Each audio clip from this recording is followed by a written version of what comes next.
So today we're going to talk about the age-old question, is it better to rent or buy here in Spokane, Washington? And you may be surprised at what the numbers will present to themselves in today's market. I just checked Mortgage News Daily and just had lunch with my lender, and they're quoting people at 7.25% today. That's where interest rates are at. And so it kind of is making things a little different. Normally a real estate agent would say always buying a house is the best move, but it might be a better idea to rent right now. So we're going to get into these numbers and make a decision. But if you're new to the channel, my name is Haydn Halsted, your real estate resource here in Spokane, Washington. If you are moving to Spokane, if you live here already, but you're looking to buy, sell, invest in real estate, you can call, text, email me anytime, or use the link down below in the description to schedule a call with me at a time that's convenient for you. So obviously there are tons of different benefits to owning a house because you can get appreciation. It's like a forced savings account, or it's an investment of sorts. So not only are you buying down your payment, your mortgage on that over time, but you're getting more money in return because it's going up in value. If you live somewhere in like the Pacific Northwest, or inland Northwest, like Spokane, and where it's an appreciating market, maybe not so much in the Midwest where things kind of stay pretty flat. So the benefits of owning are, there's other aspects of it because of tax write-offs, and like a small business owner like me can write off this bedroom against my taxes because I use it as an office. And somebody that is renting a property might not get all of those tax benefits. They feel like they're throwing their money away or lighting it on fire because it's just going back to the landlord so that the landlord can make that money and make the appreciation over time. So we're going to break it down in the numbers and see, with today's interest rate, with the cost of owning a home, how long would you need to stay there for it to make any sense, and maybe you should not consider buying depending on your situation. So we're going to jump over to my laptop here. And I always say, because some of you will reach out and ask me to help you with rental properties, and it's just not really something that realtors can have much help in here in Spokane. There's just not much for us to do. So I always tell people to just go to Zillow, because Zillow is the hub for 95 to 99% of all the rental properties here in the area. So I have pre-selected a property that is currently for rent. Is this house right here. Just a pretty standard house in the Spokane Valley, builder grade quality, nothing super fancy, but it's a quality house. 4-bed, 3-bath, 2,200 square feet, just kind of run of the mill. And so this is currently renting out for almost $2,900 a month. And so what you can do is say, all right, so this is what this house is renting out for, or what they're asking for the rent. But I would want to know, how much is this home worth if I bought it? So you can jump over to something like the Redfin Home Estimator, and then it'll kick out a number. And so like we can see here, it's not super accurate. It says it's a 3-bed, 2-bath, but when it's for rent, it's a 4-bed, 3-bath. This says 2,200 square feet. This says almost 2,035 square feet. So you could say that this house maybe would sell for $440 or $450 even if it had updated information. I am just not the owner of the property, so I cannot do that. But we're going to take this information, and we're going to kind of figure out what the payment would be for this property, and how much money are you actually putting in your pocket if you had a mortgage, or how much would you actually maybe be saving over a period of time if you were to just rent it. So we jump over to the county website, and so anybody can do this here to figure out what your payment is going to be. So you're going to go to, you're going to type in Scout, like the word Scout, SCOUT, and then Spokane County. And so that'll bring you to what's called our GIS. And this is where you can just type in the address of any property, and then it'll pop up with the tax information for that property. So you can see how much the taxes are going for right now. So we're going to take that information and plug that into a mortgage calculator and kind of just see what is the payment schedule going to be like for this property. There's a thing called amortization, and that is your 30-year schedule for paying off your home. And what we see with this line here is that your principal balance goes down very slowly for the first half of the loan, and then really then starts to take off towards the last half of the home, because you're actually paying the majority of your payment towards interest when you first purchase that property. And so then how I'm factoring in just kind of what I'm deciding, how I'm picking these numbers. So I'm just going with the 417 home value that it said, even though I think this house is probably a little bit more than that. If you look at the National Association of Realtors, they recently released the average down payment for a consumer is 6% down. So we're going to use that. Many of you might have heard doing 20% down, but the average across all home buyers across the country is 6% down. And then the interest rate, we're going to put 7.13. That's what it was yesterday. So we're going to stick with that. And then we pump in our property taxes that we found. At 6% down, you're going to have PMI, which is private mortgage insurance. And so you put about 0.5% of the purchase price per month towards that. And then homeowners insurance, I'm quoting pretty high because homeowners insurance, specifically in Washington, has gone up quite a bit. And so you probably wouldn't be at 1900, hopefully not, but I'm just going to put it there. We want to go high right now because the prices are high on insurance. So that bumps out a payment of just shy of $3,300 a month to have this property. And so that is almost $500 a month more than what it is renting for right now.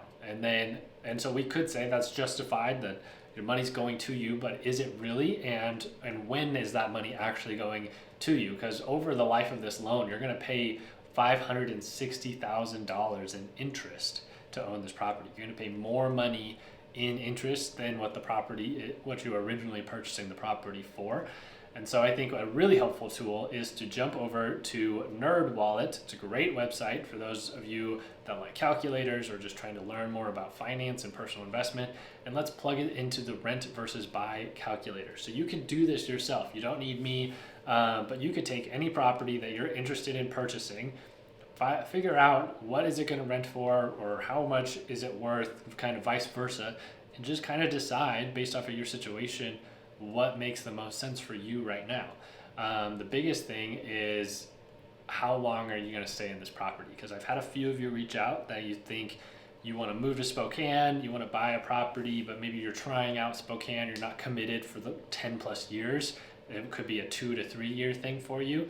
And these are the specific people where in today's market, you're probably going to lose money. Even if you sold your house for more than what you bought it for, you're going to lose money over those 3 years because of the interest that you're paying on that property. So jumping back to the computer, plugging this in, home price is $417, 6% down payment, same interest rate. I put in comfortable monthly rent the amount that the property was renting for. And then you hit more options and just kind of clarifying some details. Property tax rate in Spokane, I put 1%. Technically, it's 1.1% in most of Spokane, but the tax assessed value is usually a little bit lower than the market value.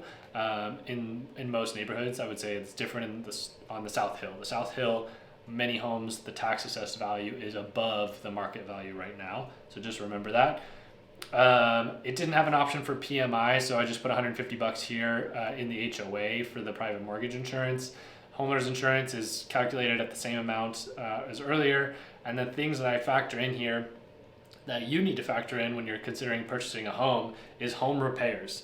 We spend so much money every single year maintaining our property. There's a statistic out there that says you should plan on spending at least 3% of what your home is worth every single year on the property. So on a $420,000 house, that would be $10,000 to $12,000 a year that you're spending maintaining the property or updating the property. So I am going light here for what like the National Association of Realtors statistics would put out. We're going 1% for home repairs and renovations, but it could go a lot more if you're a little more conservative on that side of things. I don't really know what income tax rate. I'm not sure I don't think that really matters for us. Considering renter's insurance, if you were to rent, your closing and selling costs, buying and selling costs for when you buy and sell the property, and then price appreciation for the house, appreciation for your rent, inflation overall. We're keeping this conservative because obviously it's out of whack right now, but we're just saying in a normal time it'd be 2%.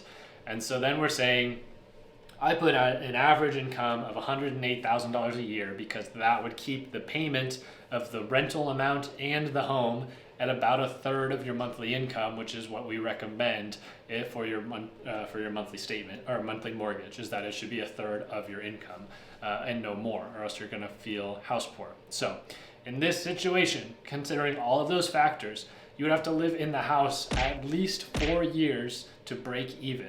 And so if you don't plan on living in that house for more than 4 years, it would actually probably make more financial sense to rent.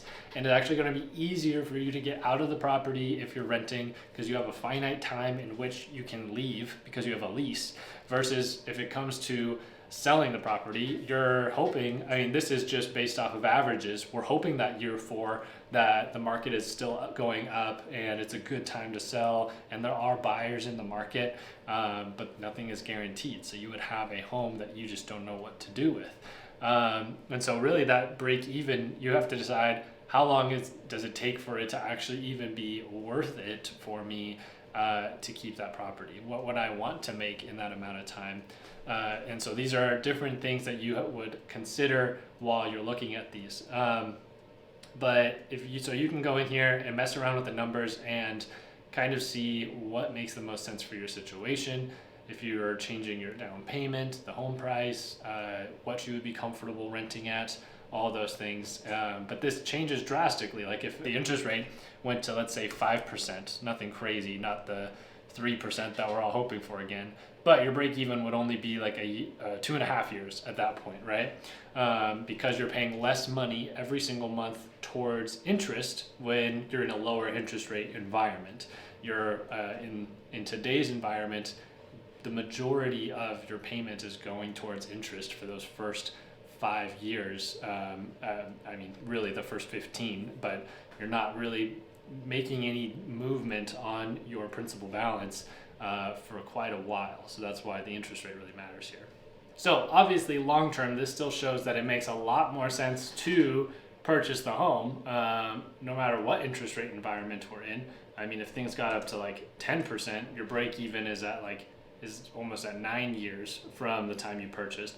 But we can see that you're in an environment, let's go 6, that's probably, hopefully won't come soon, that you're gonna spend over a 30-year period almost $1.3 million to rent property and to just be a renter for a standard 4-bed, 2-bath home in Spokane, Washington.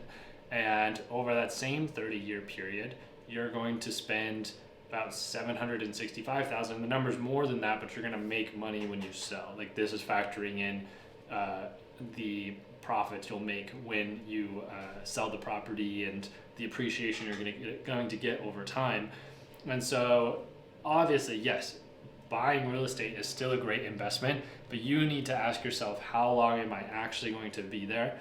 And does it make sense? Does the type of home make sense? Because this is going to change drastically for like a luxury property here in Spokane.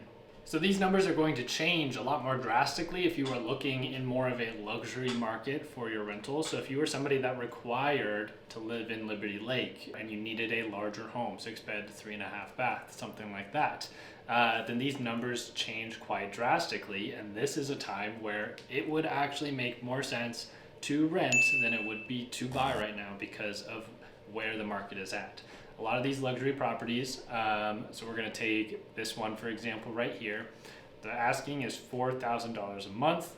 It's by a property management company, so I'm going to hope that that's an accurate assessment. It's a 4,000 square foot house, and so your dollar per square foot is actually very good for a rental of property. And so we jump over. It says it's worth about $776. And so just plugging that over, just going straight to the rent versus buy calculator and plugging all these details in, 776, I'm going to do a 20% down payment because we're going to hope that buying a luxury property, you're going to have a little bit more cash, 7.2% interest rate. Your break even point isn't until 14 years of owning this property. And so if you need a larger home in a nicer neighborhood for specific needs, it might make more sense if you're not 100% sold on Spokane to rent for a couple years till interest rates come down just a little bit, so that this number, this break even, goes down. Because like we said, let's look at 5%. Your break even is at 5 years. If we go back to a 5% interest, if we ever make it back to 4%, your break even is in 4 years. So that's going back now to better numbers that we were seeing with the more of the middle of the market. So take your price point, find a rental property that you would live in, kind of the neighborhood you're looking for. What are properties renting for? What are they selling for? And is it worth it for you to be in that neighborhood right now, whether you're buying or renting? So you really just need to look at your budget, your timeline, and what makes the most sense for you. And if you want to go through this with me, I'd be happy to do that with you. So use the link down below in the description to book that Spokane discovery call on my calendar at a time that's convenient for you. You can get all your questions about Spokane answered. We can go through this and decide if buying is something that makes sense for you right now. Thanks so much for watching this video, and we'll see you in the next one.